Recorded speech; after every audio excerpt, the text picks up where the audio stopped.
The story of a certain Tom Horn was so surprising and sometimes even frightening that he inspired the character in Red Dead Redemption, one of the best-selling video games of all time, and his legendary life and tragic end have been immortalized in film.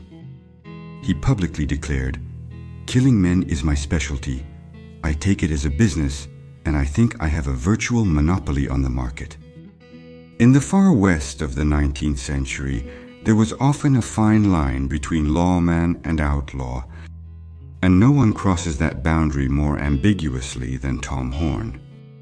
This is his story. Thomas Horn was born on November 21st into a farming family in Missouri. Reproaching him for his wildness and Indian ways, his rather violent parents had opted for a tough upbringing. Too hard. At 14, after receiving a final beating from his father that kept him bedridden for a week, the teenager ran away from home to fulfill his own destiny. Despite his youth, Tom was an outstanding hunter and marksman. And perhaps this explains why, after blazing his own trail, he is hired by a certain Al Sieber as a scout in the U.S. Army. His effectiveness as a tracker was soon noticed, and Horn took part in important expeditions under the orders of the famous generals Nelson Miles and George Cooke. It was during one of these expeditions, in 1886, that he played an important role in the capture and surrender of the legendary Apache chief Geronimo. After leaving the army, he became a gold prospector and later a ranch hand. In 1888, he brilliantly won a rodeo championship before taking up the post of deputy sheriff in Arizona. He excelled in his new position, even capturing a notorious gang of horse thieves that had been operating in the area for months.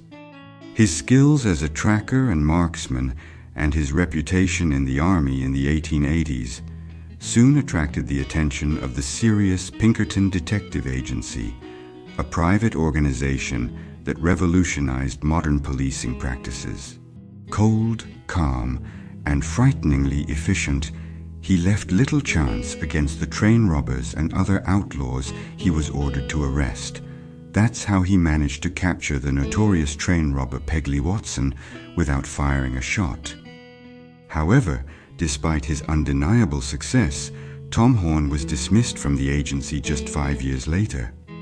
At issue was his habit of leaving a trail of dead bodies behind him, 17 to be exact, which tarnished the image of the famous Pinkerton Agency. From that moment on, Tom decided to set up his own business.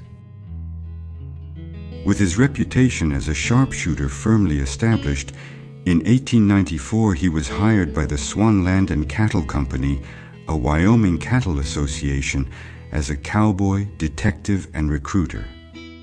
But in reality, he was secretly working for the Wyoming Cattlemen's Associations to hunt down and kill any cattle rustlers or agitators in the area that the powerful ranchers wanted to see disappear. Yeah. His employers didn't spare any expense, and Horn was paid $600 for each rustler killed.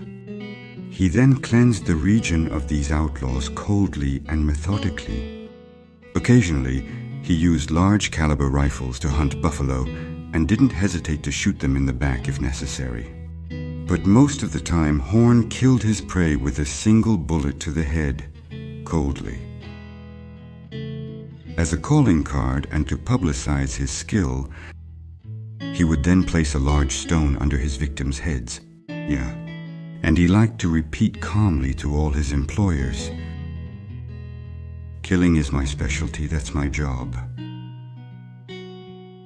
After a brief return to the Army as a sharpshooter during the Spanish-American War in 1898, Tom returned to Wyoming and was hired by wealthy rancher John Cowboy. But his job was always the same.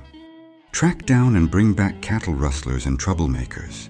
Bring them back alive or dead. He set out in pursuit of 2 cattle and horse rustlers, Madison Rush and Ned Huddleston, aka Isom Dart, in 1900, after a long and meticulous hunt. He killed Madison Rush, and 3 months later, his accomplice Isom. Everything was going well for Tom, so to speak. But then came the end of his very special career. Well, it was the shooting death of a 14-year-old boy named Willie Nickel. In July 1901, Horne met the Millers, who were cattle ranchers. As is often the case, they were experiencing tensions with their neighbors and ranchers, the Nickel family, whom they accused of letting their sheep graze on their land. It was not long after this that the young boy was killed, probably as a result of the feud between the Nickel and Miller families. Things were really looking up for Tom. Quickly, perhaps too quickly, Sheriff Joe LaForce, in charge of the investigation, began accusing Horne of the teenager's murder without any evidence or apparent motive. In 1903, Tom was arrested and imprisoned. His friend, the wealthy and powerful John Coble, who had hired him 5 years earlier, paid $100,000 for the prestigious lawyer John Lacey to defend him. Despite the testimony of a school teacher named Gwendoline Kimmel, who stated that Victor Miller had confessed to her that it was he who had killed young Willie, and the lack of formal evidence at the end of a shaky trial, Tom Horne was sentenced to hang. Horne hasn't had the life of a child at heart, that's for sure, but in the pale trial of this pale story, well, everything suggested that Tom had indeed had nothing to do with it. In fact, several members of the jury had a lot of reason to dislike Horne, as he had already recovered quite a few stolen cattle from their ranch. As for the local ranchers, well, they simply feared that their protege would reveal all their dark schemes. Yeah. During his incarceration, Tom decided to write his own autobiography to prove his innocence. Even today, his book, Life of Tom Horne, Government Scout and Interpreter, is a reference for all enthusiasts of the period. A few days before the sentence was carried out, we went so far as to ask Horne to weave his own hanging rope, and he accepted without flinching. Yeah. Tom was hanged on the eve of his 43rd birthday at the Laramie Courthouse on November 20, 1903.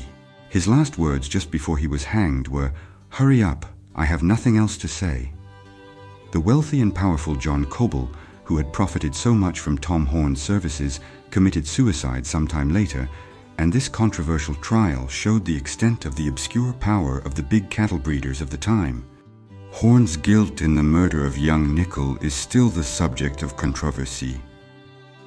At the time, even the old Apache warrior Geronimo expressed his doubts about the accusations against Tom Horne, saying he didn't think he was guilty at all. In 1979, his story was told on the silver screen in the film Mr. Horne, and a year later in the film Tom Horne, starring Steve McQueen as the cowboy turned hitman. Several books have also been written about him. Today, the story of Tom Horne continues to fascinate historians and Western enthusiasts alike, fueling many legends about his life and tragic death. Yeah.